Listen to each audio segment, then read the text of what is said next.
2024 pre MPEd Rajasthan के जो applications हैं वो स्टार्ट हो चुकी हैं और अब की बार नोडल एजेंसी बनाया गया है वर्धमान महावीर ओपन यूनिवर्सिटी कोटा को। वीएमओयू जनरली अपने जो ओपन कोर्सेज हैं उनके लिए जानी जाती है। आपके जो रेगुलर कोर्सेज हैं वो नहीं होते। डिस्टेंस लर्निंग के लिए वीएमओयू कोटा ज़्यादा फेमस है। लेकिन आपको बीपीएड और एमपीएड के अंदर इसको नोडल एजेंसी बनाया गया है, ये ध्यान में रखना है। नोडल एजेंसी बनाने का मतलब है वीएमओयू कोटा का काम ओनली एडमिशंस तक ही रहेगा। एडमिशंस एक बार जब हो जाते हैं उसके बाद में कोटा ओपन यूनिवर्सिटी का कोई भी काम नहीं रहेगा। बाकी जो कॉलेजेस और यूनिवर्सिटीज़ के अंदर जहाँ पर आप एडमिशन लेते हो बाकी पूरी रिस्पॉन्सिबिलिटी उनकी हो जाएगी। तो ये जो नोटिफिकेशन है इसके बारे में हम डिटेल से देखेंगे कि अब की बार क्या कुछ चेंजेस हमें देखने को मिले हैं। तो सबसे पहले तो नोटिफिकेशन में अगर हम नीचे की तरफ आएँ तो ये साइट आपको ध्यान में रखना है। इस साइट के बारे में वेबसाइट है PMPEDVMOU24.com। ये साइट है, इसका लिंक आपको डिस्क्रिप्शन में भी मिल जाएगा और कमेंट बॉक्स का जो पहला कमेंट है उसके अंदर आपको ये लिंक मिलेगा। वहाँ पर क्लिक करके आप एप्लीकेशन फॉर्म को सबमिट कर सकते हो। रेगुलर आपको इस साइट पर विजिट करते रहना है। इसके बाद में नोटिफिकेशन में क्या क्या ज़रूरी बातें हैं उन सभी को हम देखेंगे। सबसे पहले तो ये 3 इंपॉर्टेंट डेट्स हैं जो कि बीपीएड एंट्रेंस के अंदर भी सेम ही थी। 3 तारीख, 10 तारीख और 8 तारीख। 3 अगस्त से आपके जो एप्लीकेशन हैं वो स्टार्ट हो गए हैं और 10 अगस्त तक चलेंगे। इसका मतलब है अब की बार केवल 8 दिन आपको मिले हैं अपने एप्लीकेशन फॉर्म को फिल करने के लिए, क्योंकि ऑलरेडी बहुत ज़्यादा लेट चल रहा है राजस्थान के अंदर बीपीएड और एमपीएड का सेशन। उसकी वजह से आपको 8 दिन मिले हैं और इससे नेक्स्ट मंथ जो है 8 सितंबर 2024 जो कि संडे को आएगा उसमें आपका एंट्रेंस एग्ज़ाम होगा। अब की बार बीपीएड के अंदर भी एंट्रेंस एग्ज़ाम को शामिल किया गया है और एमपीएड के बारे में तो आपको पता ही है, हर बार एंट्रेंस एग्ज़ाम पहले होता था तो उसी पैटर्न को एमपीएड के अंदर फॉलो किया गया है। इसमें अगर फ़ीस की बात करें तो 1000 रुपीज़ आपकी एडमिशन फ़ीस रहेगी। मतलब आप जब फॉर्म भरोगे तो आपके 1000 रुपये लगेंगे। इसके बाद में जो नेक्स्ट डिटेल है उसमें यहाँ पर आ जाइए, आप नोट करके लिखा गया है कि आपका नाम, पिता का नाम, माता का नाम और जो भी आपकी 10th और 12th की बोर्ड की मार्कशीट हैं उनमें जो नाम और जो भी डिटेल्स हैं उनको आपको एप्लीकेशन फॉर्म में सही तरीके से ध्यान से देखकर भरना है। जब हम फॉर्म भरवाने बाहर जाते हैं तो उसके ऊपर पूरा विश्वास नहीं करना है, हमें खुद से देखना है। इसके साथ साथ आपके मोबाइल नंबर हैं और ईमेल आईडी है उनको भी चेक कर लेना है, क्योंकि आपसे जो यूनिवर्सिटी है वो इनसे ही कांटेक्ट करेगी। बाकी एक और आपको ध्यान में रखना है, कैंसिल चेक है वो भी लगाना है इसके अंदर। कैंसिल चेक आपकी हेल्प करेगा आपका जो बैंक अकाउंट नंबर है उसको ऑथेंटिकेट करने के लिए। अगर किसी कारणवश आपका सिलेक्शन नहीं होता है तो 5000 रुपीज़ आपसे जो लिए जाएंगे वो आपके बैंक अकाउंट में जमा होंगे। उसके लिए ये कैंसिल चेक आपको देना पड़ेगा। तो ये तो बहुत ही नॉर्मल सी बातें हैं। इंपॉर्टेंट अगर बातों की तरफ जाएं तो एजुकेशनल क्वालिफिकेशन की बात करते हैं हम लोग। एजुकेशनल क्वालिफिकेशन में आपके पास बीपीएड होनी चाहिए। आप फिजिकल एजुकेशन के अंदर बीएससी किए हुए हैं तब भी काम हो जाएगा और पीजी डीपीएड के अंदर आपके 50% अंक के साथ आपको पास होना है। इन सभी जो एसेंशियल क्वालिफिकेशंस हैं इनको आपको फुलफिल करना है। और इसके साथ साथ क्या बता रखा है कि राजस्थान राज्य के आरक्षित वर्ग के मूल निवासी अभ्यर्थियों को राष्ट्रीय अध्यापक शिक्षा परिषद द्वारा 5% अंकों की छूट रहेगी। ये आपको ध्यान में रखना है। बाकी एमपीएड कर रहे हो तो बीपीएड आपकी होनी चाहिए उससे पहले, क्योंकि ये प्रोफेशनल कोर्सेज हैं। आपकी इसके अंदर बैचलर कोर्स होना चाहिए। अगर आप बीपीएड की लास्ट ईयर की जो एग्ज़ाम है वो दे रहे हैं या फिर लास्ट ईयर हैं तब भी आप फॉर्म फिल कर सकते हो। लेकिन जब आपकी काउंसलिंग होगी, यहाँ पर देखिए दे रखा है, काउंसलिंग के टाइम पे आपको क्या करना पड़ेगा, आपके सभी जो डॉक्यूमेंट्स हैं वो दिखाने पड़ेंगे। सभी डॉक्यूमेंट्स देखिए, जैसे कि आप अभी बीपीएड के फाइनल सेमेस्टर के अंदर हो तो फाइनल सेमेस्टर की अगर मार्कशीट आपकी आ जाती है, अगर वो ऑनलाइन भी आती है तो ऑनलाइन आप उसको सबमिट करा सकते हो, आपकी वो वैलिड मानी जाएगी। और आपके जितने भी डॉक्यूमेंट्स हैं उसके आपको कितनी कॉपीज करानी है, 2 कॉपी करानी है। स्व प्रमाणित छाया प्रतियां, इसका मतलब है आप उनको सेल्फ अटेस्टेड करोगे। जो भी आपकी फोटो कॉपीज हैं उनको आपको क्या कर लेना है, अपने साइन कर लेना है उनके ऊपर। सेल्फ अटेस्टेड कॉपी रहेंगी। आपको किसी भी गेजेटेड अफसर से उनको अटेस्टेड नहीं करवाना है, अपने खुद के साइन करने हैं। इसके बाद में अगर एज की बात करें तो एज का कोई क्राइटेरिया इसके अंदर नहीं है, कि कोई आयु निर्धारित इसके अंदर नहीं की गई है। बीपीएड के अंदर एज फैक्टर काम कर रहा था, एमपीएड के अंदर एज वाली कोई भी बात नहीं है। और शारीरिक अगर योग्यता की बात करें तो जैसा बीपीएड में दे रखा था वैसा ही एमपीएड के अंदर दिया हुआ है। एमपीएड में क्या होना चाहिए, आप शारीरिक अयोग्य नहीं होने चाहिए, विकलांगता नहीं होनी चाहिए, गूंगापन, अंधापन, ये सारी प्रॉब्लम्स आपके अंदर नहीं होनी चाहिए। आप क्या होंगे, अगर फिजिकली फिट हो तभी आप एमपीएड कर सकते हो, उसके लिए आप आवेदन कर सकते हो। इसके बाद आपको क्या देना है, एक मेडिकल सर्टिफिकेट देना है जो कि राजकीय चिकित्सा अधिकारी द्वारा प्रमाणित होना चाहिए। वो कब का होना चाहिए, वो 15 दिन पहले का नहीं होना चाहिए। मतलब जब आप काउंसलिंग के लिए आ रहे हो उससे 15 दिन पुराना वो नहीं चलेगा। इसके बाद में आपको पता ही है कि एंट्रेंस एग्ज़ाम होती है। एंट्रेंस एग्ज़ाम के अंदर आपको जो क्वेश्चंस मिलेंगे उसमें जितने भी आपके नंबर आते हैं उससे 3 गुना जो कैंडिडेट्स हैं उनको पास किया जाएगा। देखिए, आवंटित जितनी भी सीट हैं उससे 3 गुना अभ्यर्थी अगले चरण के अंदर जाएंगे। अगले चरण का मतलब है वो अब फिजिकल के लिए जाएंगे, फिजिकल फिटनेस उनका टेस्ट होगा। उस टेस्ट को पास करने के बाद फिर वो नेक्स्ट पार्ट है उसके अंदर पार्टिसिपेट करेंगे। नेक्स्ट में क्या होगा, काउंसलिंग वगैरह होगी, उनकी डॉक्यूमेंट्स चेक होंगे। अगर पहले चरण की बात करें तो प्रथम चरण के अंदर क्या है, आपकी प्रवेश परीक्षा है। ये 100 नंबर की होने वाली है, 100 मार्क्स का ये पेपर होगा। और इस पेपर को जब आप कंप्लीट कर लेते हो तो 3 गुना अभ्यर्थी ये नेक्स्ट राउंड के अंदर जाएंगे। इसके अंदर जो फिजिकल पैरामीटर्स हैं वो थोड़े से चेंज कर दिए गए हैं। बीपीएड के अंदर 2200 मीटर था, यहाँ पर 2400 मीटर है 12 मिनट के अंदर, और 2000 मीटर है महिलाओं के लिए। पुरुषों के लिए कितना है, 2400 मीटर, और महिलाओं के लिए कितना है, 2000 मीटर। आपको 12 मिनट में इस रेस को कंप्लीट करना है। ये दौड़ आपकी कंप्लीट होनी चाहिए। और ये क्या है, वांछनीय योग्यता है। वांछनीय मतलब ये आपकी कंप्लीट होनी ही चाहिए। इसके नंबर नहीं जुड़ेंगे, लेकिन ये आपकी एसेंशियल है। इसको अगर आप कंप्लीट नहीं करते हो तो आपका जो आवेदन है उसको निरस्त किया जा सकता है। आप इसको कंपलसरी भी बोल सकते हो। इसके बाद में आपकी जो मेरिट है वो किस तरीके से डिसाइड होगी, तो उसमें आपके जो 20 नंबर हैं, 20 नंबर मिलेंगे आपको एंट्रेंस एग्ज़ाम के जो टोटल नंबर आए हैं उसका 20%। जैसे कि मान लीजिए आपको जैसे पता है 100 नंबर का ये पेपर होगा, 100 में से आपके आए 90 नंबर, 90 नंबर आ जाते हैं। 90 का अगर हम 20% निकालेंगे तो वो होगा 18। इसका ये मतलब हुआ, जैसे कि हमें पता है प्रवेश परीक्षा 20 नंबरों की है, तो 20 में से आपके आए हैं 18 नंबर। यहाँ पे 18 नंबर आपको मिल गए।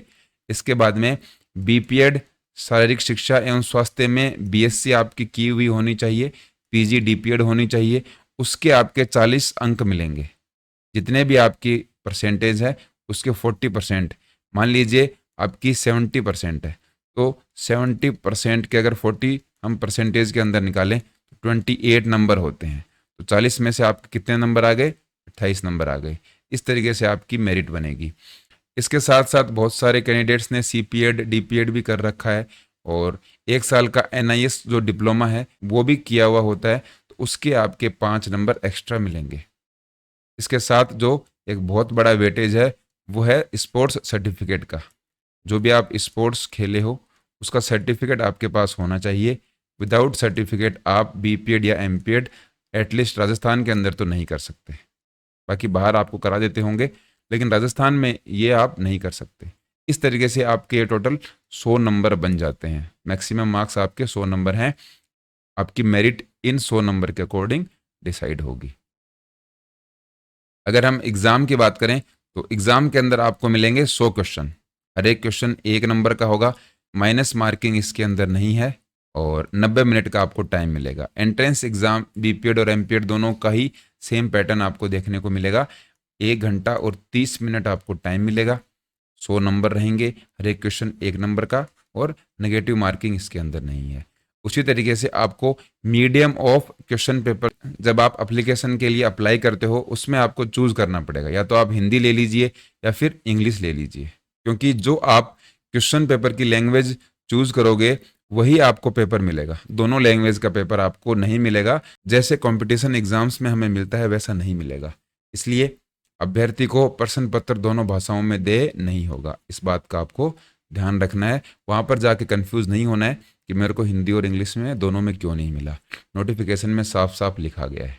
अब की बार क्या दिया गया है, सिलेबस भी दे रखा है। आपकी जो एमपीएड एंट्रेंस एग्जाम होने वाली है उसका सिलेबस दे रखा है। इसमें बेसिक स्पोर्ट्स की टर्म्स हैं, history of sports, sports performance, sports persons and games, mental ability and reasoning, और इसके बाद में है trophies and games to which they are associated and winners of this trophies. Anatomy physiology के questions भी इसके अंदर आएंगे। इसके बाद में जो अलाइड स्पोर्ट्स हैं उनके रूल्स और रेगुलेशन हैं इंडिया के अंदर जो चलते हैं, ये सभी 10-10 नंबर के होंगे। इसके बाद में आएगा जीके और करंट अफेयर। इसमें स्पोर्ट्स से रिलेटेड नहीं होंगे, आपको नेशनल और राजस्थान लेवल का जनरल नॉलेज पूछा जाएगा। दोनों में ही आपको जियोग्राफिकल, कल्चरल और इकोनॉमिकल एस्पेक्ट के बारे में पूछा जाएगा। 10-10 नंबर के होंगे। इस तरीके से ये 10 सेक्शन मिलकर बनाते हैं आपके 100 नंबर, और 100 नंबर का ये क्वेश्चन पेपर होगा। और वो जो पेपर है वो आपका इस सिलेबस के अकॉर्डिंग होने वाला है। पहले तो क्या होता था, जो आपने बीपीएड में पढ़ाई किया है उसी का सिलेबस आता था, लेकिन अब की बार थोड़ा सा चेंज किया है वीएमओयू कोटा ने। आपको इसके अकॉर्डिंग तैयारी करनी है। ज़्यादा टाइम नहीं बचा है, लगभग 1 महीने का टाइम है, तो आप अभी से तैयारी में जुट जाइए। अगर आपने कोई कंपटीशन एग्ज़ाम दी है तो आपको पता होगा ये जो इस टाइप से गोला भरा गया है इसको सही मानेंगे, जो भी सर्कल है उसको पूरा डार्क करना है। इसके बाद में एक और डिटेल आपके सामने है कि परीक्षा के बाद आपको प्रश्न पत्र पुनः जमा करवाना है। जो भी आपको क्वेश्चन पेपर मिलेगा उसको वापस जमा करवाना है। ओएमआर की कार्बन कॉपी आप अपने साथ लेकर जा सको, क्योंकि ओरिजिनल तो उनके पास रहेगी चेक करने के लिए। आपको ओनली क्या मिलेगी, ओएमआर की कार्बन कॉपी मिलेगी। जो ओएमआर शीट है उसकी कार्बन कॉपी आप घर लेकर आओगे, पेपर और ओरिजिनल ओएमआर उनके पास ही रहेगी। किसी भी सूरत के अंदर अब की बार नोटिफिकेशन में ये दे रखा है कि आपको ओरिजिनल ओएमआर नहीं दिखाई जाएगी। इसके बाद जो भी आप डिटेल फिल करते हो उन डिटेल्स के आप प्रिंट आउट ले लीजिए। जैसे कि आपने क्या किया, कोई भी फीस जमा कराई तो परीक्षा शुल्क अगर आपने जमा करा दिया है तो उसकी आपको प्रिंट ले लेनी है, और परीक्षा आवेदन पत्र की हार्ड कॉपी आपको ले लेनी है। सभी जो भी दस्तावेज आपके लिए इम्पोर्टेंट हैं, ज़रूरी हैं, जहाँ कहीं भी आपने फीस जमा कराई है उनको आपको संभाल के रखना है। अन्य अगर निर्देशों की बात करें तो प्रवेश पत्र, आपके जो एडमिट कार्ड हैं वो PMPEDVMOU24.com पर उपलब्ध होंगे। ये वेबसाइट है, इस वेबसाइट के ऊपर आपको क्या मिल जाएंगे, एडमिट कार्ड मिलेंगे। अगर आपको कोई डाउट रहता है, जैसे कि मान लीजिए रिजल्ट डिक्लेयर हो गया, रिजल्ट डिक्लेयर होने के बाद में अगर आपको कोई डाउट है तो 200 रुपये चार्ज लगेंगे आपके। 200 रुपये देकर आप अपनी ओएमआर शीट को वापस री-स्कैन करवा सकते हो। कब करवा सकते हो, रिजल्ट जब आपका डिक्लेयर हो जाएगा उसके 10 दिन के भीतर। जिस भी कैटेगरी से आप बिलोंग करते हो उसका आपको सर्टिफिकेट दिखाना है, या फिर जैसे कि SC ST OBC जो भी आप कैटेगरी के अंदर फाइट कर रहे हो उनके दस्तावेज, उनके डॉक्यूमेंट्स आपके पास होने चाहिए। अगर कोई राजस्थान के बाहर से कोई कैंडिडेट आता है, अदर स्टेट का कोई कैंडिडेट है, तो उसको जनरल कैटेगरी के अंदर रखा जाएगा, जो कि हर एक स्टेट में होता है। बाहर के स्टेट के जो भी कैंडिडेट्स हैं उनको जनरल कैटेगरी के अंदर ही काउंट करते हैं। और इसके बाद में 5वां पॉइंट दे रखा है कि NCTE की जो भी गाइडलाइंस हैं उनको आप देखते रहिए, उनको फॉलो किया जाएगा। इसके बाद में नेक्स्ट आपको वरीयता क्रम दे रखा है, सीक्वेंस दे रखा है। जैसे ही आप दौड़ क्लियर कर लेते हो उसके बाद में आपको इस तरीके से अपने डॉक्यूमेंट्स को सीक्वेंस के अंदर लगाना है। पूर्ण रूप से भरे हुए आवेदन पत्र की एक फोटोकॉपी, जो आपने एप्लीकेशन फॉर्म भरा है उसकी सबसे पहले आपको कॉपी लगानी है। उसके बाद में आपकी मार्कशीट हैं उनका सीक्वेंस भी आपको ध्यान में रखना है। 10th 12th ग्रेजुएशन के अंदर भी first year, second year, third year. इसके बाद में अगर आपने PG कर रखी है तो वो, और उसके बाद में आपकी आएंगी BPEd first semester, second semester से लेकर 4th सेमेस्टर की मार्कशीट्स। इसके बाद में अगर आपने CPED या फिर DPED कर रखा है उसका डिप्लोमा आएगा। इसके बाद में स्पोर्ट्स सर्टिफिकेट, कास्ट सर्टिफिकेट, अगर कोई एक्स सर्विसमैन है उनका सर्टिफिकेट, EWS इसके बाद में आएगा। फिर आपका मूल निवास प्रमाण पत्र आएगा। इसके बाद में आपका क्या आएगा, रजिस्ट्रेशन शुल्क आपने दिया हुआ है 5,000 रुपये आपको देने पड़ेंगे जब आप क्या कर लेते हो, एंट्रेंस क्लियर कर लेते हो, आपको दौड़ के लिए बुलाया जाता है तब। और लास्ट में आपकी अपार ABC ID है उसकी फ़ोटोकॉपी लगानी है। और अगर कोई प्रॉब्लम हो जाती है तो कोर्ट यहाँ पर दे रखा है, सभी वादों हेतु क्षेत्राधिकार कोटा होगा। तो इस चक्कर में आप ना पढ़ें तो ये अच्छा है। जो भी आपके लिए ज़रूरी बातें हैं उनको आप पहले से ही ध्यान में रख लीजिए। इसके बाद में एक आपके लिए गाइडलाइन दे रखी है कि जो भी 2024 प्री एमपीएड के अंदर बैठने वाले कैंडिडेट्स हैं वो अपने जो आवेदन पत्र हैं उसकी जांच खुद कर लें। यूनिवर्सिटी लेवल पर वो जांच नहीं की जाती, क्योंकि वो आपकी डायरेक्ट एग्ज़ाम ले लेते हैं, उसके बाद में आपकी वो दौड़ वगैरह या फिर फिजिकल फिटनेस की तैयारियों में लग जाती हैं। तो ये सारी रिस्पॉन्सिबिलिटी कैंडिडेट की होगी। अगर वो डिस्क्वालीफाई होता है डॉक्यूमेंट्स की वजह से तो उसको वापस फीस भी नहीं मिलेगी। तो इस चीज़ का आपको ध्यान में रखना है। यहाँ पर देखिए आपकी फ़ीस क्या है, नॉन रिफंडेबल है। अगर ऐसी कोई सिचुएशन बन जाती है कि आपके डॉक्यूमेंट पूरे नहीं हैं तब आपको इस चीज़ का सामना करना पड़ सकता है। और आपका जो रिजल्ट है उसका अनाउंसमेंट आपको कहाँ पर मिलेगा, वेबसाइट के ऊपर मिलेगा। रेगुलर इंटरवल ऑफ टाइम पर आपको क्या करना है, साइट को विजिट करते रहना है। फिजिकल फिटनेस टेस्ट के बारे में हमने देख लिया। मेल कैटेगरी के लिए 2400 मीटर दे रखा है और जो फीमेल्स हैं उनके लिए दे रखा है 2000 मीटर। 12-12 मिनट का टाइम है। अगर आप नॉर्मल गति से भागते हो तो आप इसको आसानी से पूरा कर सकते हो। और इसके बाद में काउंसलिंग के बारे में बता रखा है। काउंसलिंग के लिए तो आपको पता ही होगा, जब आप काउंसलिंग के अंदर जाते हो तो जो भी कॉलेज आपको चूज़ करनी है उसको वरीयता में ऊपर देना है, मेरिट में सबसे ऊपर रखना है। इसके बाद में आपके सारे डॉक्यूमेंट्स आप लगा दोगे। और एक और ध्यान में रखना है, अगर आप किसी सरकारी विभाग में काम करते हो तो आपको एनओसी जमा करवानी पड़ेगी। और एक और ध्यान रखना, आप इस कोर्स को डिस्टेंस से नहीं कर सकते। बीपीएड और एमपीएड दोनों रेगुलर कोर्सेज हैं। रेगुलर का मतलब है अगर आप किसी सेवा में हो, आप अगर सरकारी नौकरी में हो तो आपको वहाँ से छुट्टी लेनी पड़ेगी। आप वहाँ पर नौकरी करते करते इस डिग्री को नहीं कर पाओगे। अगर आप कर भी लेते हो कोई कॉलेज में नॉन अटेंडिंग जाकर तो आपकी डिग्री वैलिड नहीं मानी जाएगी, क्योंकि आप एक टाइम पर एक ही जगह पर उपस्थित हो सकते हो। दोनों जगह पर अगर आपकी अटेंडेंस पाई जाती है तो नौकरी और डिग्री दोनों से आप हाथ धो बैठोगे। इसका आपको ध्यान में रखना है। अगर आपको एमपीएड करनी है, सरकारी सेवा के अंदर हो, तो आपको वहाँ से छुट्टी लेनी पड़ेगी। और ये जो मेरिट का क्रम है ये हमने देख लिया। एंट्रेंस एग्ज़ाम और सीपीएड डीपीएड इनके नंबर और खेल प्रमाण पत्र के 35, इस तरीके से 100 नंबर ये रहने वाले हैं। स्पोर्ट्स सर्टिफिकेट के बारे में हमने बात कर ली। और ये जो 35 नंबर हैं किस तरीके से हैं यहाँ पर दे भी रखे हैं। उससे पहले आप ये देख लीजिए क्या दे रखा है, ओपन प्रतियोगिताओं के कोई अंक नहीं दिए जाएंगे। यहाँ पर ये नहीं लिखा गया कि ओपन कॉम्पिटिशन्स जो खेले हुए हैं वो एमपीएड या बीपीएड नहीं कर पाएंगे। एमपीएड या बीपीएड वो कर सकते हैं। ये नोटिफिकेशन में कहीं भी नहीं लिखा हुआ कि वो नहीं कर पाएंगे। लेकिन आपको ये जो 35 नंबर हैं स्पोर्ट्स सर्टिफिकेट के, इनमें से आपको क्या मिलेंगे, 0 नंबर मिलेंगे। तो अगर आपको ओपन सर्टिफिकेट आपने खेल रखा है और एमपीएड करनी है तो आपको एंट्रेंस एग्जाम में बहुत अच्छा स्कोर लेकर आना पड़ेगा, तब आप एमपीएड कर सकते हो और कंपटीशन में बने रह सकते हो। अब ये जो 35, 30 और इस तरीके से नंबर हैं, जैसे कि आपने वर्ल्ड यूनिवर्सिटी गेम्स के अंदर पार्टिसिपेट भी किया है तो आपको पूरे नंबर मिलेंगे। और एसजीएफआई स्कूल गेम्स या फिर इंटर यूनिवर्सिटी जो टूर्नामेंट्स होते हैं उनके अंदर अगर फर्स्ट पोजीशन या फिर गोल्ड मेडल जीता है तो आपको 35 नंबर है। उनके अंदर सेकंड पोजीशन के 30, थर्ड पोजीशन के 25 नंबर। इसके बाद में अगर एसजीएफआई में आपने पार्टिसिपेट किया है नेशनल लेवल के ऊपर तो आपको 20 नंबर मिलेंगे। और inter zonal inter university tournaments के अंदर नवोदय विद्यालय के भी विद्यालय, इसमें नेशनल लेवल पर अगर आपने पहला स्थान प्राप्त किया है तो आपको 20 नंबर मिलेंगे। दूसरे स्थान के लिए हैं 15 नंबर और थर्ड पोजीशन के लिए हैं 13 नंबर। अगर इन सभी में आपने ओनली पार्टिसिपेट किया है तो आपके हैं 12 नंबर। इसके बाद में अलग अलग कैटेगरी और दे रखी हैं। अगर आपने रीजनल या क्लस्टर लेवल पर कोई कंपटीशन खेला है और उसमें आपके गोल्ड मेडल है तो उसके 10 नंबर हैं। सेकंड पोजीशन के 8 नंबर हैं और थर्ड पोजीशन के 6 नंबर हैं। इसके बाद में लास्ट में हमारा आ जाता है स्कूल जिला स्तर, उसके आपको 4 नंबर मिलेंगे। इस तरीके से 35 से लेकर आपके कितने नंबर हैं, 4 नंबर तक आपको दिए जाएंगे।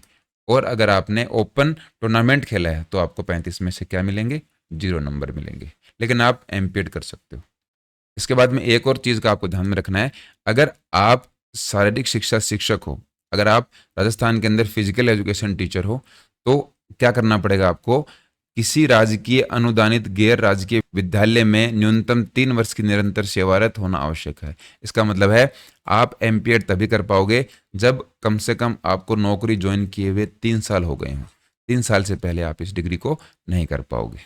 इसके बाद में आपके डॉक्यूमेंट्स का आपको ध्यान में रखना है। ईडब्ल्यूएस का सर्टिफिकेट है और ओबीसी का सर्टिफिकेट है। जो भी सर्टिफिकेट आपके लिए इंपॉर्टेंट है, उन सारे सर्टिफिकेट्स को आप करंट में बनवाओगे आप, है ना। ऐसे बहुत पुराना सर्टिफिकेट नहीं चलेगा।